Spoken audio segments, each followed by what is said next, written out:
Welcome. Today, let's dig into something many of us just accept. Whiteness. Is it biological? Timeless? Or maybe something else entirely? What if it's actually, a fairly modern invention, a social idea built over time? That's exactly what the historical and legal sources suggest we explore today. So our mission really is to unpack that, look at the origins, how it changed, what it means, using those sources. And it's crucial, I think, to grasp that this wasn't just some accident of history.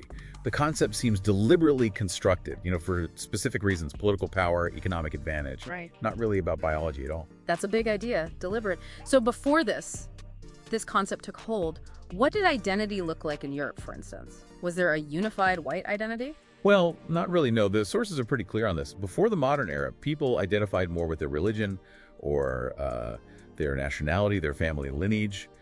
Think about the ancient Greeks. Sometimes they saw pale skin as, a weakness even. Yeah. And you had things like Spain's purity of blood laws, limpieza de sangre.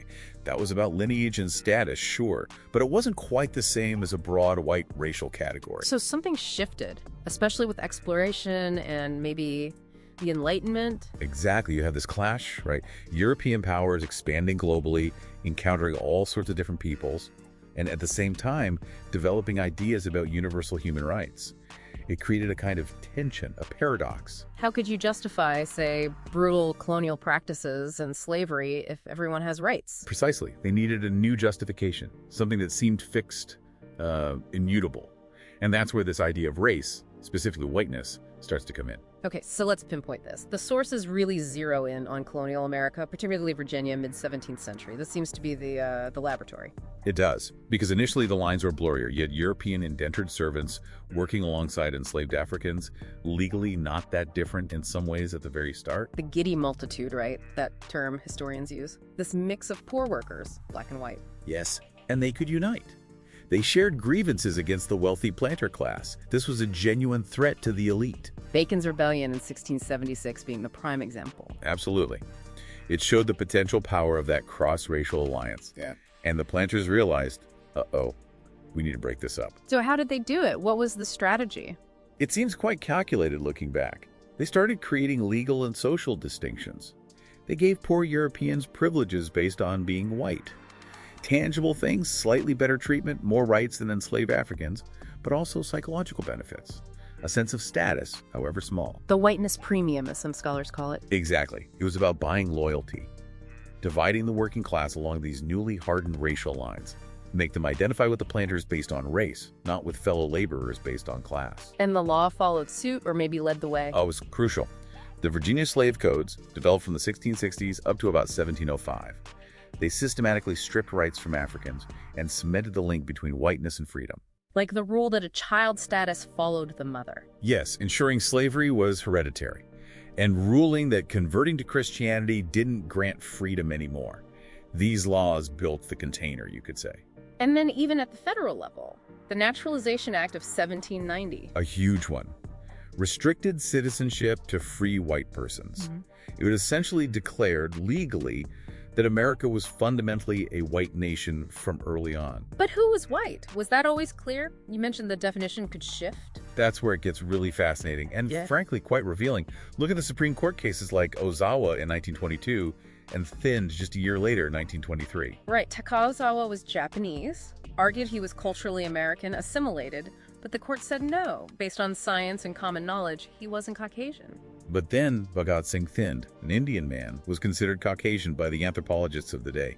He used that scientific argument. And the court? The court basically said, well, science doesn't matter as much as what the common person thinks. They flipped the reasoning completely, denied him too. So white wasn't fixed. It was whatever the powerful needed it to be to maintain the existing structure. It really appears that way. It was a tool, flexible when necessary. This also connects to how different European groups became white, doesn't it? They weren't all automatically included. Not at all. Think about the Irish or Italians or Eastern Europeans. When they first arrived, they often faced significant discrimination, weren't always seen as fully white. The Irish being called white Negroes sometimes. Yes.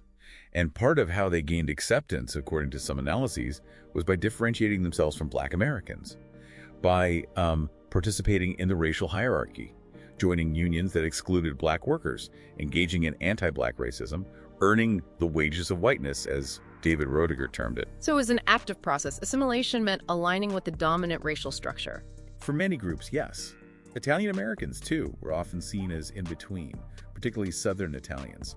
Their path to being seen as unambiguously white was maybe smoother after World War II, helped along by popular culture, too. Think Frank Sinatra, or even films like The Godfather much later, which kind of romanticize Italian identity within an American context. It's interesting how culture plays a role in shaping these categories. Definitely. And we should acknowledge the foundational work here.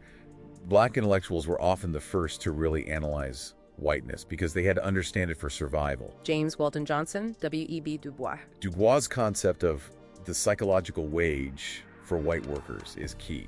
And later scholars like Theodore W. Allen connecting it directly back to Bacon's Rebellion. So summing this up, the scholarship suggests whiteness isn't a stable thing. It's right. Performed, practiced. Exactly. It's described as a kind of strategic rhetoric or a social practice. Yeah. It has to be constantly reinforced, policed, sometimes reinvented to keep serving its purpose. So the takeaway for you, listening, seems to be that this category, whiteness, which feels so solid, is actually a historical invention. A tool developed and refined over centuries, largely to create and maintain social hierarchy and power structures. It offers a kind of possessive investment, as George Lipsitz put it, making people want to uphold it. In thinking about this history, how whiteness was constructed, it really makes you wonder about identity more broadly, doesn't it? Yeah. How it's fluid, how it's performed. So maybe a final thought to leave you with is, what does this history reveal about other categories we might think of as natural? Yeah. What power dynamics might be hidden inside them too?